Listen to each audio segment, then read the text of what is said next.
So loneliness is real, and loneliness is something that needs to be dealt with. And for me, I had to recognize that God will never leave me lonely. I might not be surrounded by people, but I was surrounded with his presence if I chose to seek him. Yeah. And I just felt God say to me, you might be a single mom, but you are not parenting alone. This is important for us to talk about. What happens when divorce comes unexpectedly for that spouse that isn't anticipating this? They made their commitment to love each other until death do us part, and then something happens. Mm-hmm. So today's discussion is going to have that emotion, and we're going to talk about that percentage of people that end up in divorce court, even though they're Christians. Brandi, welcome to Focus. Good to have you here. Thanks so much for having me. Honored to be with you guys. Yeah, I appreciate it. And this is a difficult subject. I mean, there's no way around that. There's going to be people listening and viewing on YouTube that are coming from all kinds of perspectives, and they may be divorced themselves, and this will bring up issues. But it's a good thing to talk about because divorce is so common in our culture today. Well, let's get going. Describe the life that you had before your divorce. What was happening? What were the good things? Yeah, I married my college sweetheart, and we planted churches. We started churches. The first one we started right outside of Bowling Green, Kentucky. We'd attended Western Kentucky University and planted a church there and served for 5 years before moving to Nashville and starting a church in Nashville, Crosspoint Church. And Crosspoint boomed. It grew significantly. It was considered one of the fastest growing churches in the nation, 7 years running. And I loved being part of that ministry. I loved being able to lead the staff. I loved serving the people of Middle Tennessee. The church grew to 5 campuses in Middle Tennessee during our 14 years there. And I really felt like that was the place I was going to be serving until we chose to retire. My kids were all born while the church was growing, and I loved the life that we had created. And then in 2016, my now ex-husband suddenly resigned and walked away from the church and the ministry. Did you have a clue what was happening up until that point? Were you, did you have that sixth sense about maybe something's wrong with my husband? I had a sixth sense, and oftentimes in situations like that, Jim, there is a lot of manipulation and blame that is put on you. So I really believed I was the weak link in the marriage. I believed that, I wasn't loving well, I wasn't managing time well, and I was doing everything I knew to do. In that regard, when you look back on that, the Lord was using that to build, to impact people. I'm sure many hundreds, if not thousands of people came to Christ, were nurtured in the faith, etc. Isn't that a jarring realization that this is so good, and then this is so bad? And in that case, he succumbed to affairs, correct? Yes. Just to be blunt, so we know what the issues are. And it wasn't one or two. It was more serial in its orientation. Yes.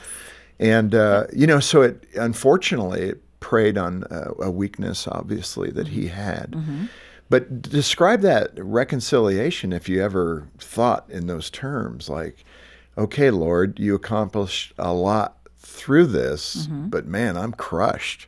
Yeah, I think there was a lot that did not make sense to me, and that is one of the pieces of that that I struggled with. And I feel like one of the gifts God gave me in the midst of my marriage falling apart is that my 2 closest friends were married to megachurch pastors. So I also had a visual of what healthy male leadership look like. Men who actually led churches larger than ours, who were good, godly Christian men serving their families and their wives. So to be able to have those men in my life to help me see the problem wasn't the church and the problem wasn't God, the problem was actually my ex-husband, really helped me be able to focus on where the unhealth was and lean on God in a way that really brought me a lot of freedom. Have you, again, at a 40,000-foot view, and then we're going to get more deeply into your specific story, but when you look at that as a former pastor's wife, and you look at the accolades and all those things that are occurring, and then there are a lot of failed pastors and ministry leaders Yep. in this country. What do you think's going on there for these men that end up in this situation where they have multiple affairs? And it's amazing right now. I keep saying if you can just cross the line without an affair, people pat you on the back, go, way to go, you were such a good leader. Exactly it's kind of a low bar, Yeah. right? Yeah. But what's your observation of that coming through what you've come through? People who don't live transparent with anyone in their life. There's always hiding that happens behind the scenes. There are things that they're trying to downplay. There's a lot of manipulation with people who are serving under them so that they're continuing to receive that support. But at the end of the day, I think we all have some demons and baggage and things that occurred in our childhood or our teen years that we have to be willing to do the hard work of dealing with our own emotional health and mental health. And if that isn't done, then we end up succumbing to these sins that destroy not only our lives, but the people who we are connected with. And it doesn't excuse it, but that axiom, hurt people. For sure. And that's kind of what you're saying. These And are hurt patterns. leaders hurt a lot of Yeah, people. and right, exactly. And these are patterns that are developed in your childhood typically, wounds that you have, you bring them into marriage, and Right. they're not dealt with, and then boom, then things begin to fall apart. Yeah. Let's move more specifically into your story. Your family came from a happily ever after kind of orientation where you didn't have divorce in your family, Right. on your side of the family. Right. I can't imagine the shame of that, the feeling of shame to be one of the only on your side of the family to Yeah. now go through a divorce. Describe that feeling, like calling your mom and your dad or your extended family to say, yeah, this isn't working out. How did they respond? Yeah, my parents were incredibly supportive and loving and kind through all of it. They were Understanding. shocked. Understanding. Yeah, Yes. for you. For me, Yeah. yes. They were shocked when I called them. Because we served at a church, I was very protective of what I communicated, even to my parents at the time. And to be quite honest, I did not know all of the truth of things that were occurring behind the scenes. So there were a lot of things I didn't know that were happening so therefore I couldn't communicate them. They allowed me the space to be able to grieve and heal. Something is very special about having your mom between you and God, because you know that she is on her knees praying for you in ways that no one else can and no one else does. It's got to feel very cloudy to Yes. understand. I mean, it's like you're in a fog.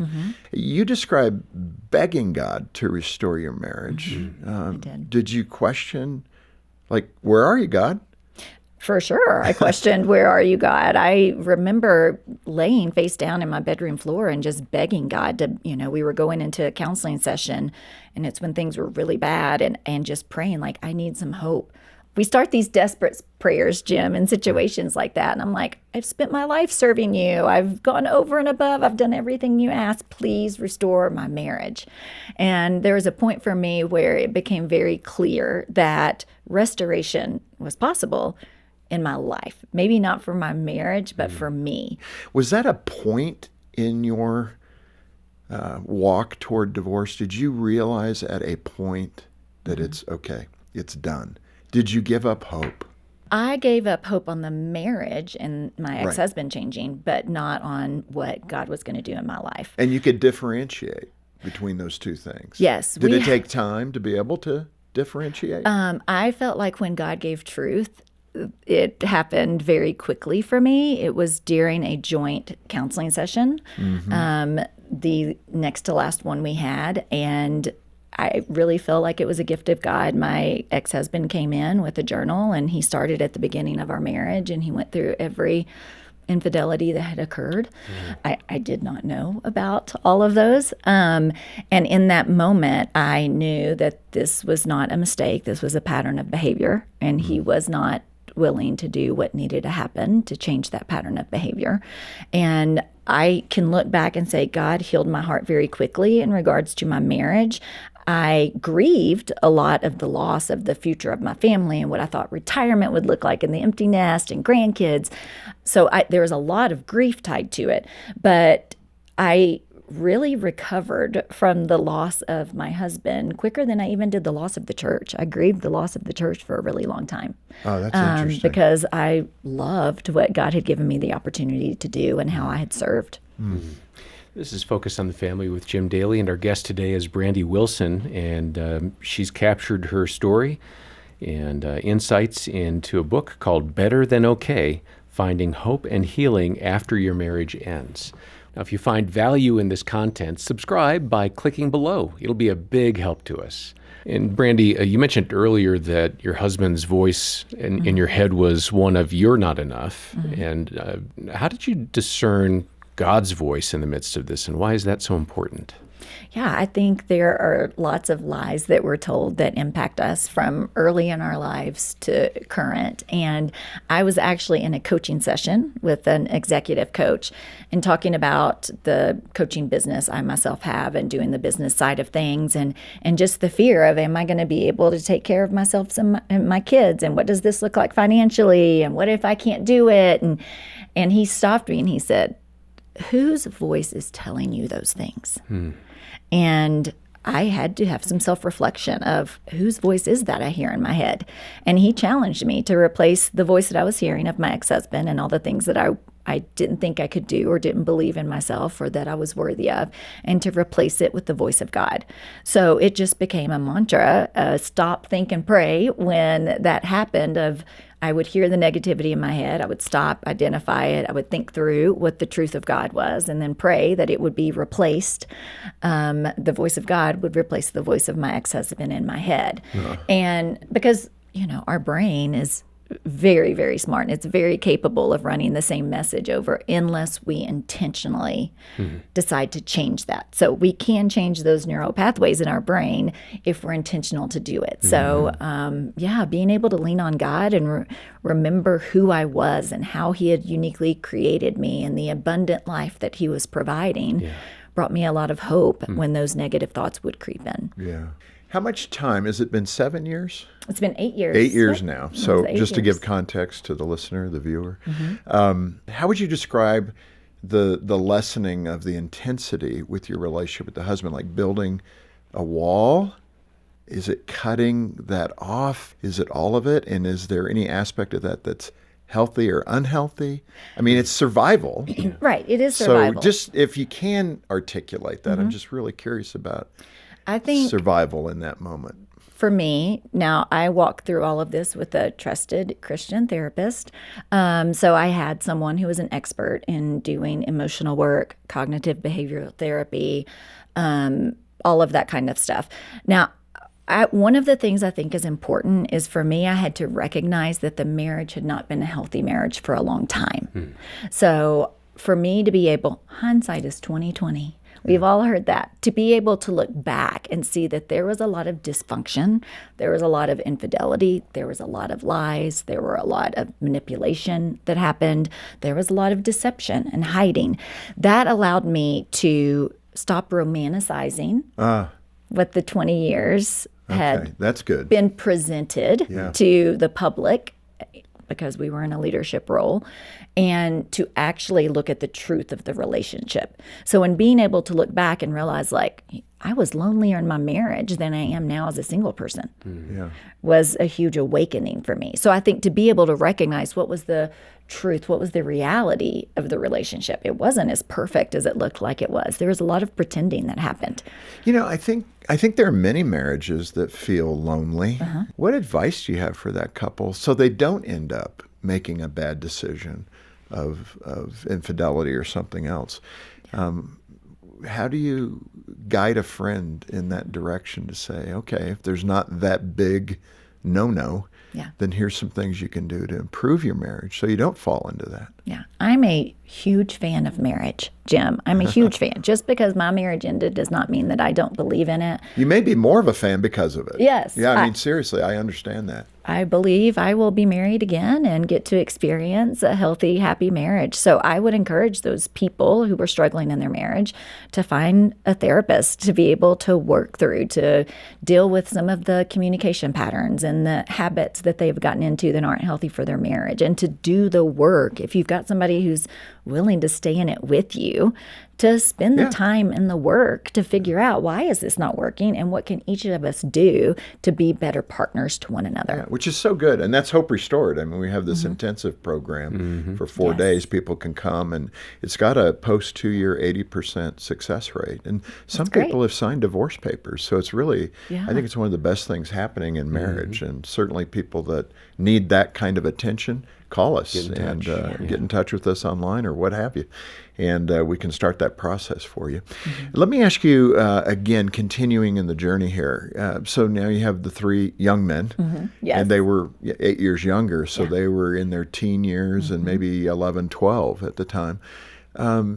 Joint custody, that kind of messy thing. It's messy. You describe in the book so well, like the boys going into their dad's car. Describe that for me, the feeling of watching them drive away. That's probably the most difficult piece and the piece that felt most unfair. No one, is holding their baby in the hospital after delivery and says, I can't wait to spend, 50% of the time with you and every other Christmas. It's just as parents, we want to be in our kids' life 100% of the time. I am fortunate that my parenting plan was a 70-30 split. So the kids were with me 70% of the time, but every other weekend, I watched them crawl in his car and leave, knowing that they were gone for 4 nights. And it was so painful to watch them crawl into that car and to leave and know that I wasn't going to get to interact with them. A couple of them were so young, they didn't have cell phones at the time. So how do you talk to them and what does that look like? And it was the time that I was the angriest. It was the time that I was the most broken. It was the time, the chapter in the book about that is called I Cussed a Lot, because there are, times that grief Just tastes that like emotion. tears and sounds like swearing. What was a practical thing you did in that place to help offset the negative emotions? Did you have a friend, or what really helped in that specific area? I always planned something to look forward to. I had to balance, because the way I'm wired, if they were gone for 4 days, I could plan all 4 of those days from the time the sun rose until the time the sun went down. And I also knew that choosing to be alone was going to be beneficial and healing for me as well. So I balanced a little bit of, okay, I need some time to myself. I'm an introvert. So I need some time to myself to just experience what this is like, because this is going to be my life moving forward. And what can I do that I look forward to? So I would work in yoga classes with a girlfriend, coffees, going to the movies. I would really try to be intentional about planning my time so When that the kids were out, when the when the kids were kids are out. gone. Yes, so that I had things to look forward to while they weren't there. That's really good. Let me ask you about loneliness. I mean, we described those years as being lonely in the marriage because things weren't healthy. They were dysfunctional. But then you go through divorce, and I would imagine you have episodic expressions of loneliness. Like it starts very deeply, and you're troubled and you're worried about what your future will be, and the loneliness is the deep end of the pool. And then over time, that may get better. What's been your experience with loneliness? Yeah, loneliness is tough. I was lonely in my marriage. I was also lonely as a single mom. You could be surrounded by people all the time and still feel lonely. For me, it was a lot about getting to know myself again. In those moments of loneliness, those weekends where I was by myself, to really think about how can I invest in myself and get to know myself again? What is some data collection that I can have with Brandi? And what does Brandi enjoy? And what is Brandi good at? And how does Brandi want to spend her time? And what helps pick me up when I'm having one of those low days? So I became really intentional about getting to know myself again. And how do I learn to like myself and appreciate myself? I think one of the things I still struggle with in regards to loneliness is I don't have a co-parenting relationship with my ex-husband, where when there's a significant event in our kids' lives, whether it's a graduation or, they have a great performance at a football game, we don't get to look each other in the eye and say, man, they're a great kid. We are so proud of them. And that brings a lot of loneliness, being the single parent in seasons like that. So loneliness is real. And loneliness is something that needs to be dealt with. And for me, I had to recognize that God will never leave me lonely. I might not be surrounded by people, but I was surrounded with his presence if I chose to seek him. Yeah. And that really brought me a lot of peace in those moments where I was feeling the loneliness, where the silence was too much, to be able to know that he had never left me and he wasn't going to abandon me. Right. And would you agree that those depths of loneliness today are far more shallow Yes. than they used to Yeah, be? I think there's healing in the lonely Yeah. in a way that we don't expect, but we have to. My therapist challenged me once. She was like, I think you just need to sit in it. And That's I'm like, not very comfortable. I don't want to do that. Yeah, Who wants exactly. to do that? But I trusted her, so I chose Yeah. to do that, to sit in that loneliness. Yeah, and you feel looking back that was healthy. I do feel like that was healthy. See, I would run from that. I say this, I'm not wired for that. Yeah. Now something's going to happen. The Lord's going to say, okay, I'll put show you right you. there. Yeah. But Jean would say, you're not very comfortable in grief. Yeah. And I'm not. Yeah. I mean, I just, as a kid, I had so much of it. I don't want to be there again. So I'd rather go get an ice cream. Yep. Yeah. Seriously, but it is healthy spiritually. But you stressed in the book the need for gratitude. Yeah. There have to be women and men listening or watching right now going, whoa, that is a big turn, Jim. You just went from where I was connecting with you, grief, and now you're saying I've got to find this well of gratitude. Is that even possible? It's totally possible. I'm such a big believer in the practice of gratitude. And I think for me, it happened in the midst of the separation where, nothing around me felt good. Everything felt terrible. I was hopeless. I was scared. I was fearful. I was terrified. I had all of these emotions that are not easy to feel. Yeah. Not negative emotions. They're just not easy to feel. So nothing felt good to me. And I woke up one day and I just remember saying to myself, like, I believe God is still good.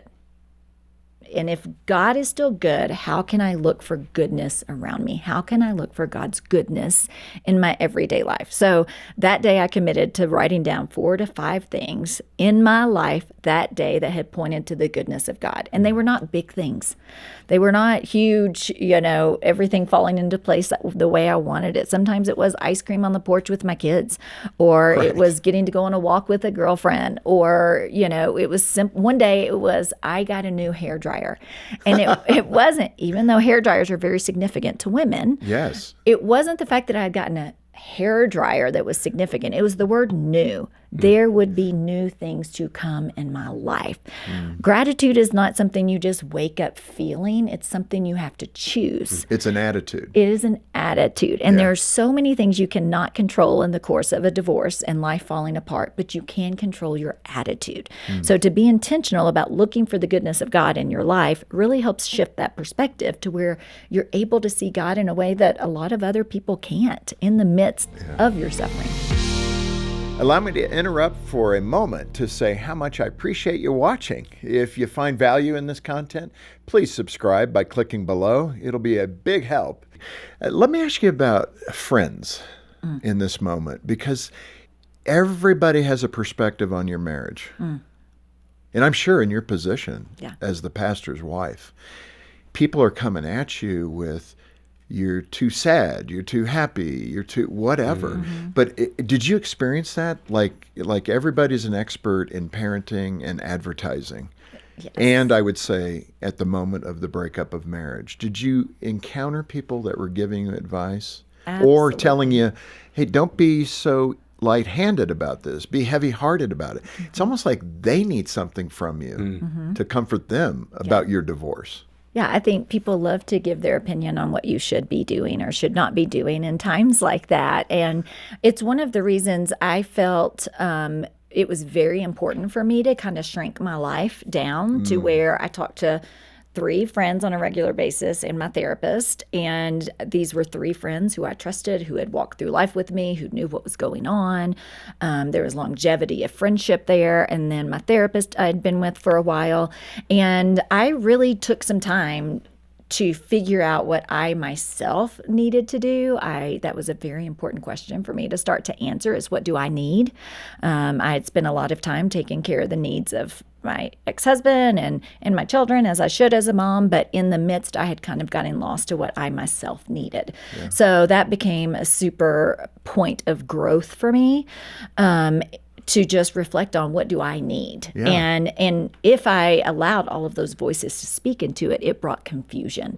And there was enough confusion going on. So I really just spent several months really only talking to those 5 people on a regular basis in order to be able to be in touch with myself and what I felt like God wanted for me moving forward.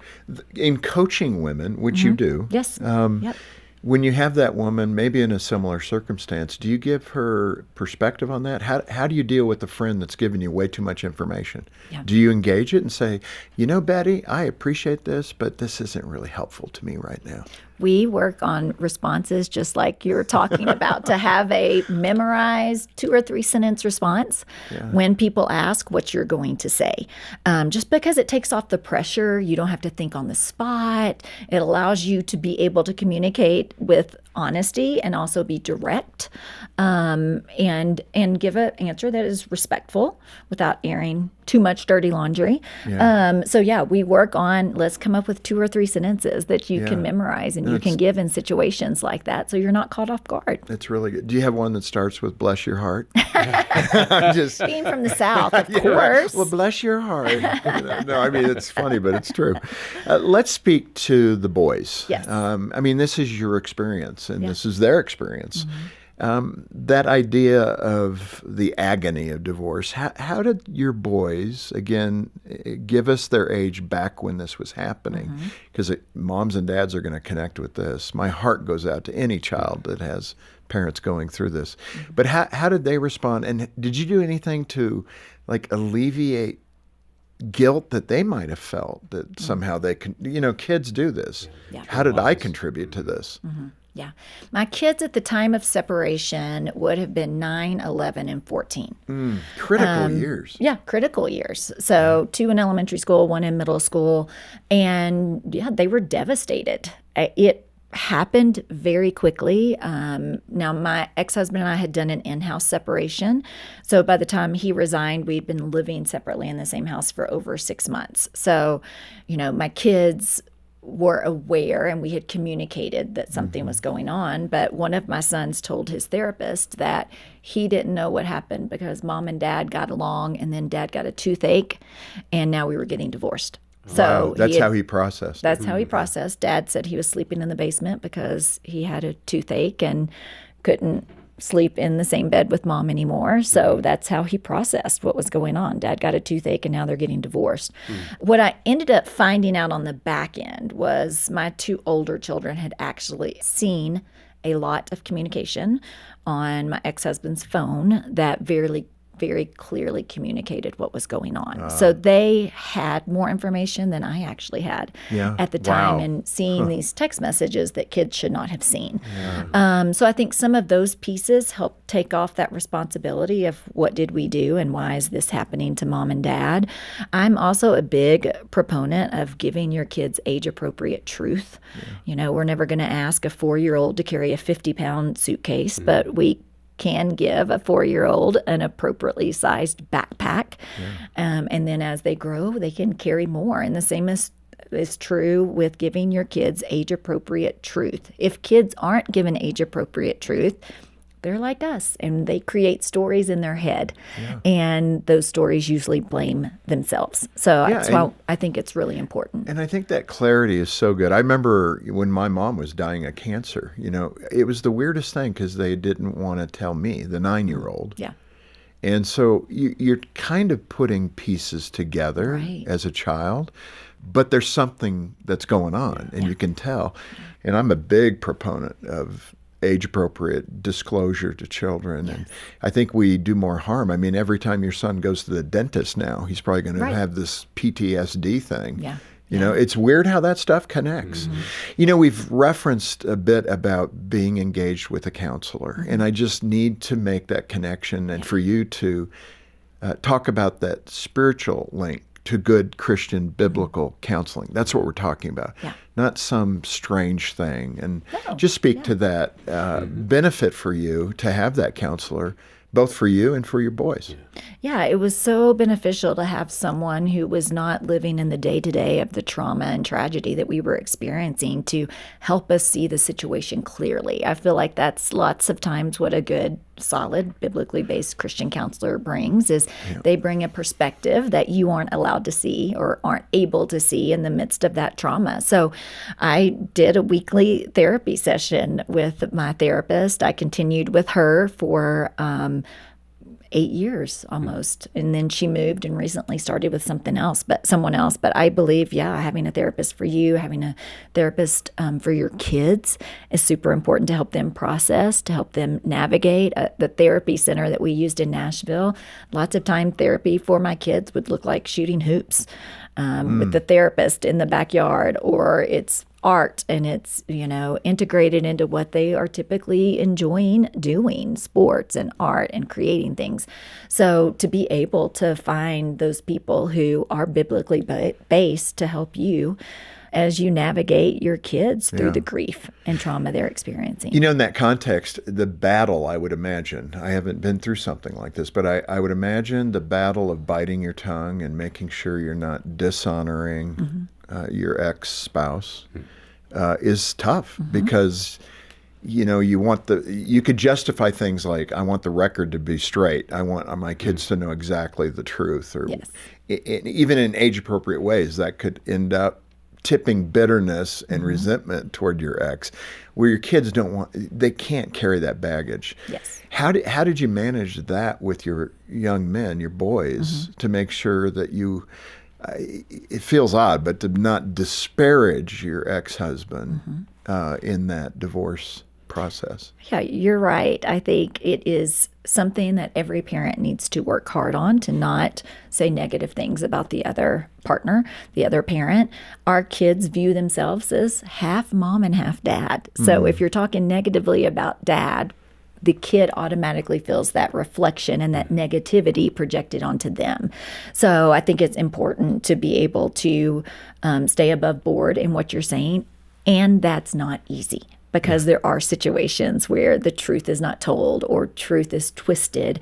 So I think to be able to also come to them in those situations with truth in a way that is not dishonoring. For instance, I remember a conversation with one of my sons when he was a teenager, and he called to tell me the difficulty he was having in communication with his dad.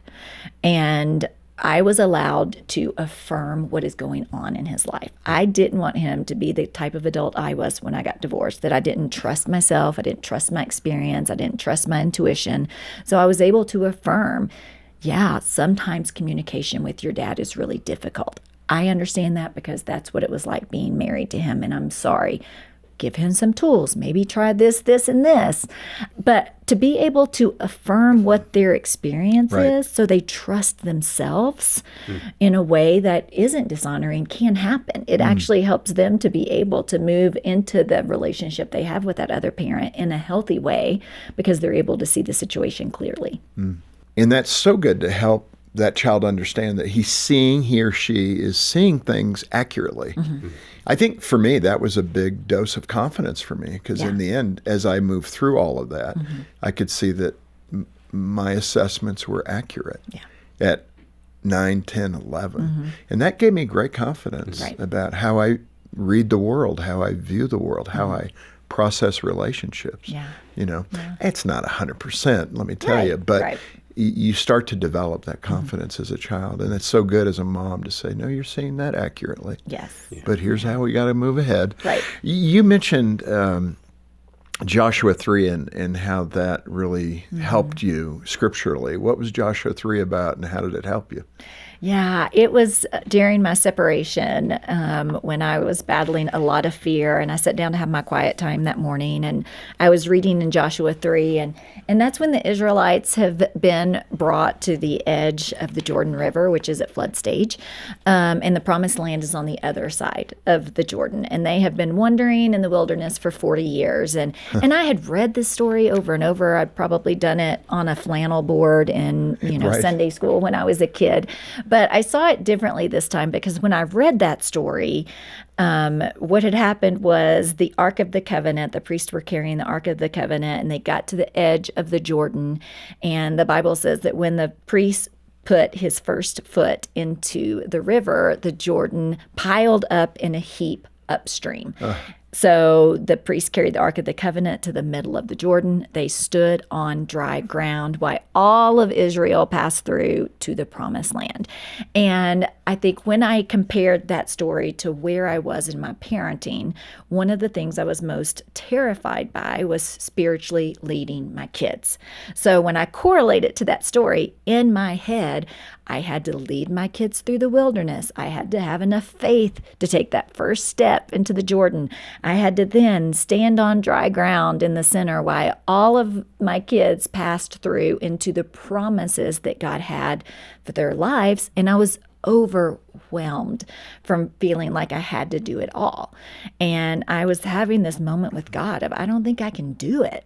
And I just felt him press into my heart, because you're doing things I haven't asked you to do. Your job as their parent is to stand on dry ground and hold my truth for your kids, to stand on dry ground and trust that I'm going to lead them through the wilderness, to trust that I'm going to hold back the waters of disappointment in their life, to trust that I will deliver your kids to the promises that I have for them. And I just felt God say to me, you might be a single mom, but you are not parenting alone. Wow. And it just brought such relief to everything I was experiencing as the person who was spiritually leading my kids.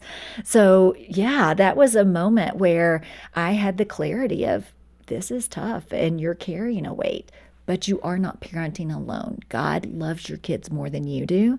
And just as he is going to use this experience in your life to bring glory and purpose, he can do the same with your kids' lives. I have to trust that he is going to use this divorce in their lives in order to craft the story that he has for them. Great encouragement today on Focus on the Family with Jim Daly from Brandi Wilson. And we so appreciate her insights, which are captured in a book called Better Than Okay, Finding Hope and Healing After Your Marriage Ends. Get a copy of that book from us here. The link is in the episode notes below. Brandi, let me ask you that fear.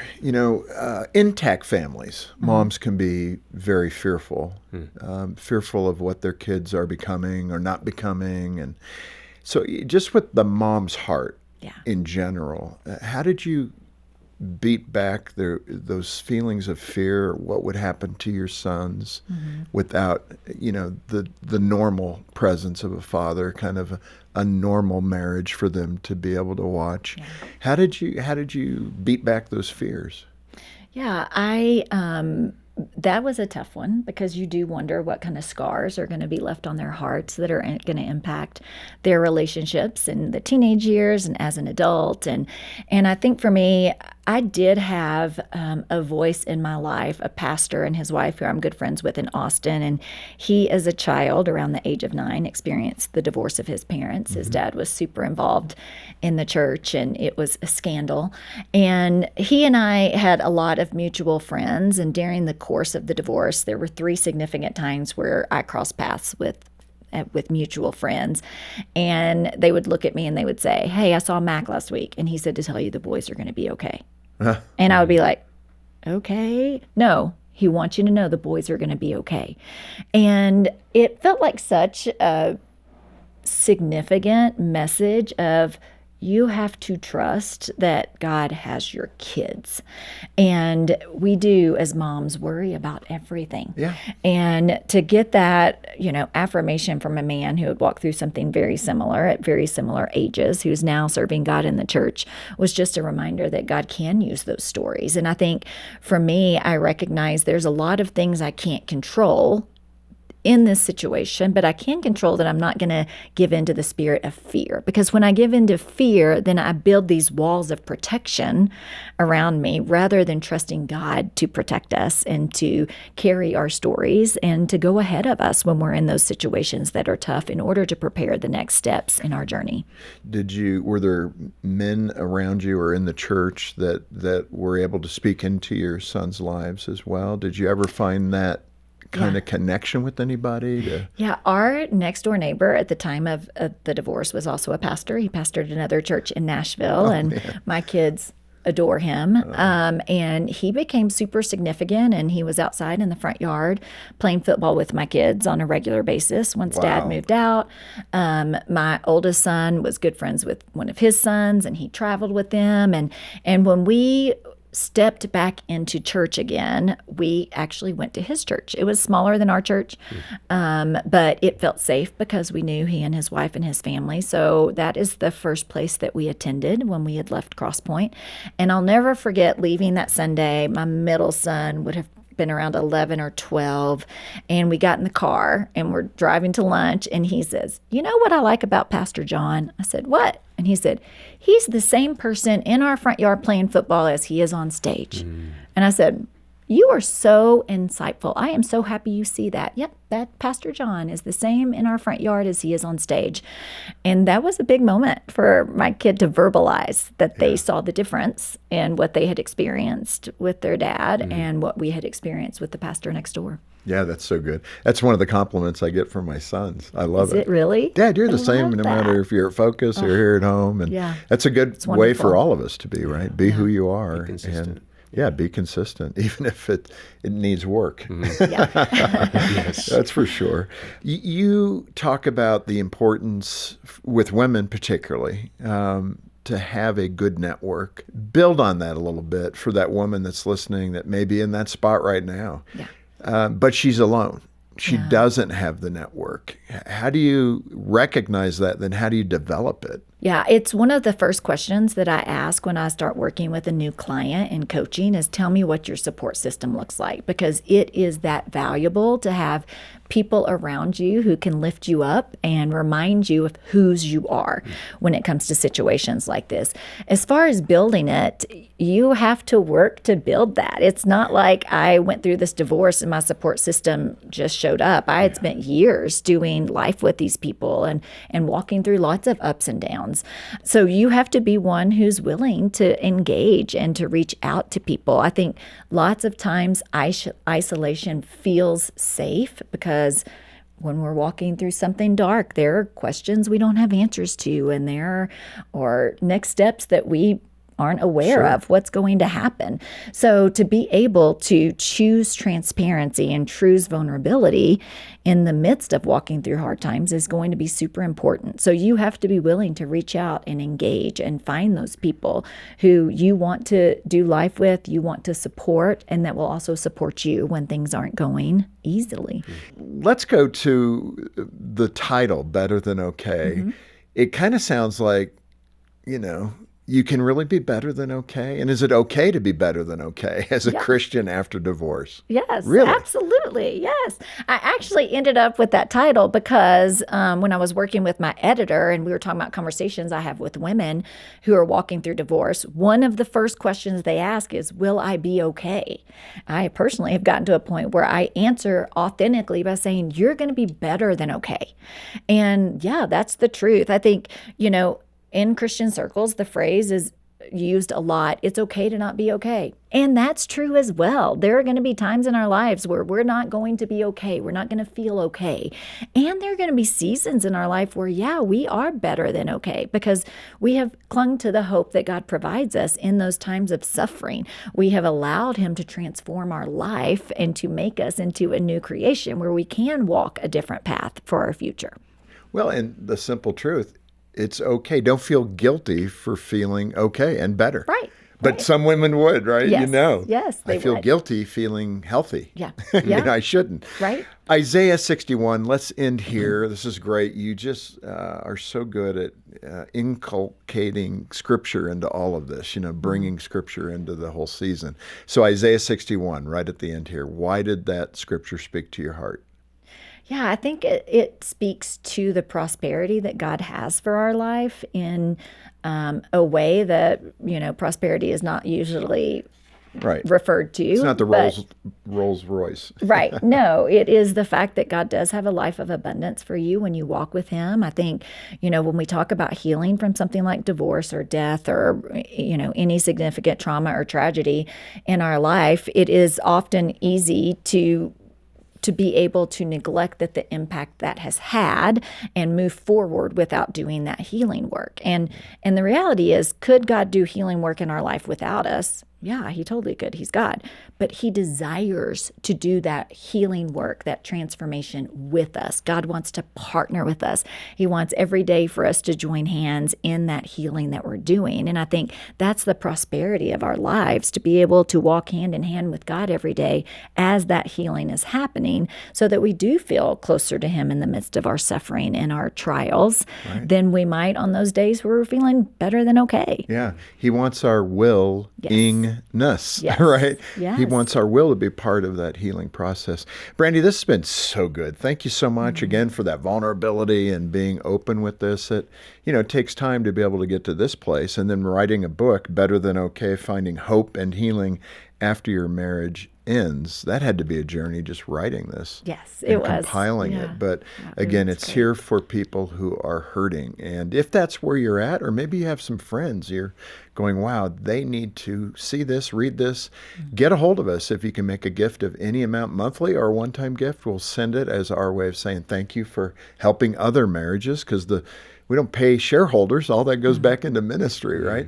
In addition to that, if you can't afford it, call us. It's not about the dollars that's helpful, but if you can't afford it, we'll get it into your hands and trust that others will take care of the cost of that. Then also the two core things, we have caring Christian counselors. If you're hurting for whatever reason, get a hold of us. We have counselors who can talk with you and point you in a better direction, pray with you, provide other resources for you. And then we have Hope Restored, which is our 4-day intensives for marriages that are in trouble. It is, I think, the best thing going on. We go back to those couples 2 years later to find out how they're doing. 80% of them are still married and doing better. And one last thing, University of Chicago survey years ago took two groups of people. You'll find this interesting, Brandi. They took a group of couples who were headed to divorce and said, go through with your divorce. They took another group that were headed to divorce and said, are you willing to go to counseling? And they looked at those two groups and over a 5-year period. And the irony was the number was the same. 85% of those that went through with the divorce regretted it. Isn't that interesting? Yeah, it is. And on the other side, 85% were grateful and they had a better marriage. So the point being there, if you can fight for your marriage, it's a good outcome. Yeah. But as Brandi has expressed these last couple of days, if it's not going to work, and especially if your spouse is not in a healthy place, there's still life after that divorce. So thank you for being with us. Thank you so much for having me.